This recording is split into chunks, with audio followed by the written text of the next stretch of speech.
While some are skeptical about the future of electric motorcycles, others, like Adam Kay, are more enthusiastic. So enthusiastic, in fact, that he's just named his latest project Death to Petrol.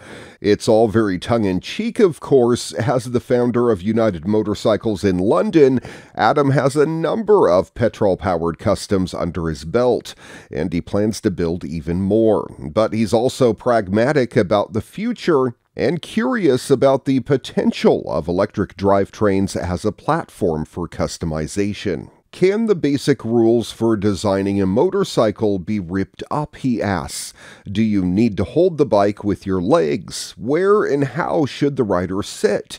Tank or no tank? Foot peg position, road presence, speed versus noise? All of these are new thoughts to be had with an electric powertrain. It's this train of thought that has led Adam to design the DTP, pieced together from a custom frame, a prototype motor, and a handful of off-the-shelf parts. It's a great case study in how a compact electric urban motorcycle could look and ride. Inspiration came from a large diameter framed mountain bike that he rode about 20 years ago. He wanted something similar and fun for this design. No one makes large diameter motorcycle frames for petrol motorcycles, so he thought an electric motorcycle can be anything you want it to. Not only did Adam want a tubular chassis, he also wanted to overtly show the bits that make the bike function. No panels hiding anything here. The motor, battery, and controller can all be seen from the outside. DTP hits the mark visually, stealing cues from traditional motorcycle designs for something that's both quirky and aggressive.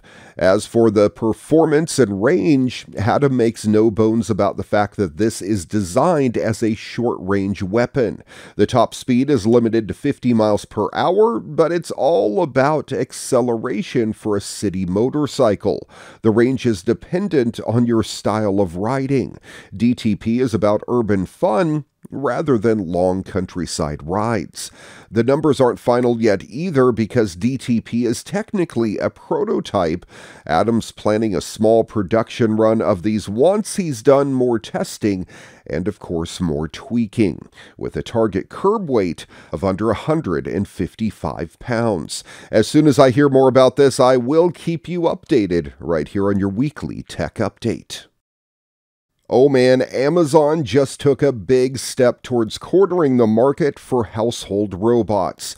The company has reached a deal to acquire iRobot, the creator of Roombas. The purchase is worth $1.7 billion in cash and will maintain Colin Angle as iRobot's CEO.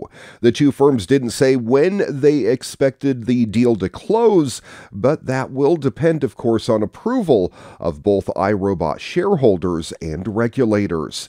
In announcing the deal, Amazon didn't outline its exact plans. Amazon Devices Senior VP Dave Limp focused on iRobot's ability to reinvent how people clean, and he said he looked forward to inventing products.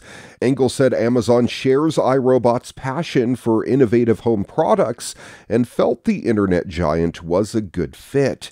A successful merger will end 32 years of independence for iRobot. The company was founded back in 1990 by MIT researchers and initially focused on military robots like the PackBot. It marked a major turning point in 2002 when it unveiled the first Roomba. The RoboVac quickly became popular and racked up sales of millions of units by 2004. The company expanded its lineup to include products like robotic mops and became so successful that it sold its military business back in 2016. iRobot has faced a few rough months. While it generally fared well in recent years, the company posted a loss in its latest quarter and saw both its revenue and cash reserve shrink. It also warned of weaker growth due to the potential impact of inflation and reduced customer demand in the wake of Russia's invasion of Ukraine. The company was hopeful that it could get back to profitability and even outperform its past expectations, but it might not have to worry as much with Amazon's help. The deal could upend the household robotic market, with iRobot facing fierce competition these days. Amazon would not only give iRobot more resources to fend off rivals, but much stronger marketing. It's safe to presume Amazon would promote iRobot products over the alternatives. As it stands, Amazon could use the acquisition to fuel projects like its Astro Companion or a growing legion of warehouse robots. Faster than a jet plane and about half the price. Yes, it's another Hyperloop-style vacuum tube train, this time up in Canada. Transpod says it started preliminary construction on a tube that'll fire you from Calgary to Edmonton in about 45 minutes. Unveiled last week in Toronto, the Transpod Flux Jet is more than just a masterclass in bicapitalism. This ultra-high-speed ground transport system promises groundbreaking innovations in propulsion, clean energy capability, and technological leaps in contactless power transmission. At its heart, it's the same old promise people have been making since pneumatic tube message delivery systems were the new hotness way back in the 1800s. Minimize wind resistance by running a pod in a near vacuum and then fire people and goods across the country at speeds that would require insane horsepower and heat dispersal in open air.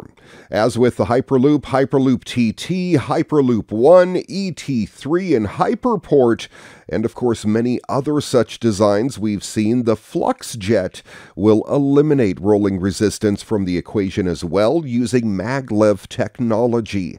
In this case, though, that'll only kick in once the train's out of town and ready to boogie through the high-speed sections. A set of landing gear won't retract until the pod's doing at least 186 miles an hour and ready to accelerate up to a cruise speed of around 621 or a top speed as high as 746 if you're really in a hurry.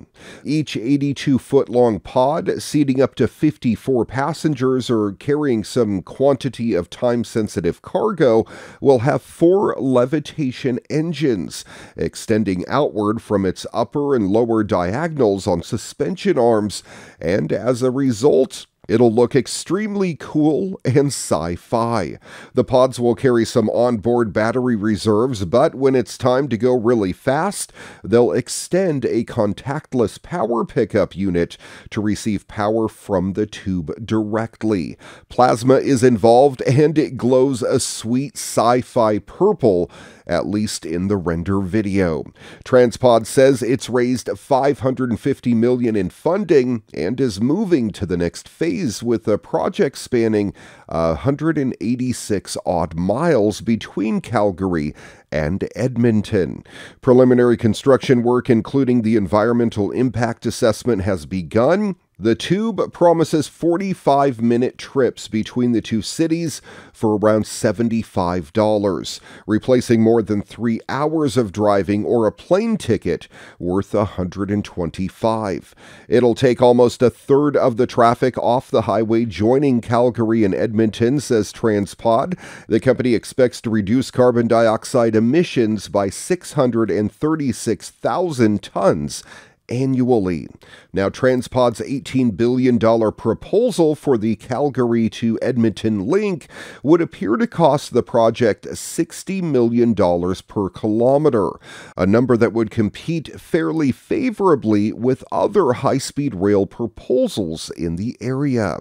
At the end of the day, though, Canada has considered many proposals for fast train travel, but it remains the one G7 nation that never built any. It seems unlikely that this will be the first, but we can keep our fingers crossed.